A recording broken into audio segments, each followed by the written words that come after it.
Hi అండి, welcome to my channel. నేను మీ శ్రావణి. ఇవాళ నేనైతే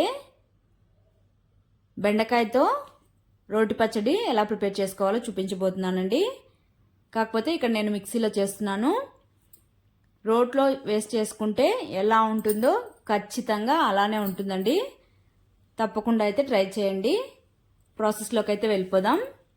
ముందుగా బెండకాయలు తీసుకొని మంచిగా వాష్ చేసుకొని పొడి క్లాత్తో తుడుచుకొని పక్కన పెట్టుకొని ఇలాగా నేను చూపిస్తున్నాను కదా, సన్న ముక్కలుగా కట్ చేసుకొని పక్కన పెట్టుకోవాలి. తర్వాత పాన్ పెట్టుకొని హీట్ ఎక్కిన తర్వాత చిల్లీ వేసుకొని ఫ్రై చేసుకోవాలి.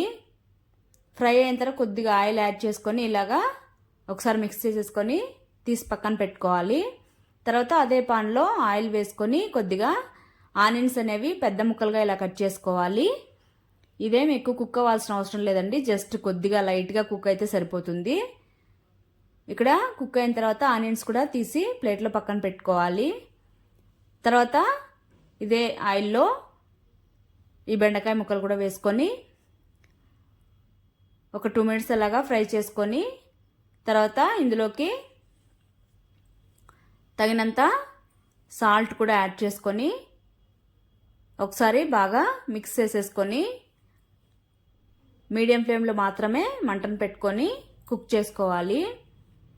ఇది మూత పెట్టుకొని అయితే కుక్ చేసుకోకండి, ఎందుకంటే జిగురుగా అయిపోతాయి. తర్వాత ఇక్కడ కుక్ అయిపోయాయి, తీసి పక్కన పెట్టుకొని చల్లారనివ్వాలండి. తర్వాత మిక్సీ జార్ తీసుకొని అందులోకి తగినంత సాల్ట్, పచ్చిమిర్చి, అలానే కొద్దిగా కొత్తిమీర, తర్వాత వెల్లుల్లి, తర్వాత కొద్దిగా చింతపండు అన్ని నానబెట్టుకొని పక్కన పెట్టుకున్నాను. వేసుకొని కచ్చాపచ్చాగా మిక్సీ పట్టుకోవాలి. చూడండి ఈ విధంగా. తర్వాత మనము వేయించుకున్నాం కదా బెండకాయ ముక్కలు కూడా ఇందులోకి వేసుకొని ఎక్కువ మిక్సీ పట్టుకోకూడదండి, జస్ట్ ఒక పల్స్ ఇచ్చి అలా పట్టుకుంటే పచ్చడి అనేది బరకబరకగా బాగుంటుంది. తినేటప్పుడు ముక్కలు ముక్కలుగా ఉంటుంది, తినేటప్పుడు పంట కింద పడితే టేస్ట్ బాగుంటుంది. మిక్సీ పట్టుకున్న తర్వాత ఇలాగా ఆనియన్స్ కూడా వేసుకొని జస్ట్ ఆనియన్స్ మిక్స్ అవ్వాలంతే. మిక్స్ అవ్వడం అంటే చట్నీతో పాటు అవ్వకూడదు, జస్ట్ చట్నీలోకి అలాగ మిక్స్ అయ్యేలాగా పల్స్ పట్టుకొని మిక్సీ పట్టుకోవాలి. చూడండి ఇలాగా ఆనియన్స్ అనేవి నలగకుండా ఇలా చూడండి ఎంత బాగున్నాయో. పచ్చడి కూడా కచ్చాపచ్చాగా ఉంది. రోట్లో కూడా ఇలానే చేసుకుంటారు కదండి. తర్వాత నేనైతే ఇక్కడ పోపు పెడుతున్నాను.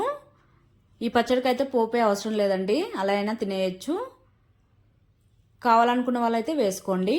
కొద్దిగా ఆయిల్ వేసుకొని ఒక స్పూను ఆవాలు, జీలకర్ర, కొద్దిగా కరివేపాకు వేసుకొని చిట్పట్లు అన్నివ్వాలి. తర్వాత ఈ పచ్చడి అంతా ఇందులోకి వేసేసి జస్ట్ ఒక పించ్ అలాగా పసుపు వేసుకొని ఒకసారి మిక్స్ చేసేసుకొని ఆ పసుపు అనేది పచ్చివాసన పోతే సరిపోతుందండి. మిక్స్ చేసేసుకొని స్టవ్ ఆపేసి సర్వ్ చేసేసుకోవడమే అండి. అంతే సింపుల్గా. రోల్ లేని వాళ్ళు ఇలాగా మిక్సీలో టేస్టీగా బెండకాయ పచ్చడి అయితే ఇలా ప్రిపేర్ చేసుకోవచ్చండి. ఇదైతే రాగి సంగటిలోకి అయితే ఎస్పెషల్లీ సూపర్గా ఉంటుంది. అంతే అండి, సింపుల్గా అయిపోతుంది. మీరు ట్రై చేసేసి మీకు ఎలా వచ్చిందో కామెంట్ సెక్షన్లో కామెంట్ చేయండి, మర్చిపోవద్దండి. హలో ఫ్రెండ్స్, ఒక చిన్న మాట, ప్లీజ్ సబ్స్క్రైబ్ చేసుకోండి.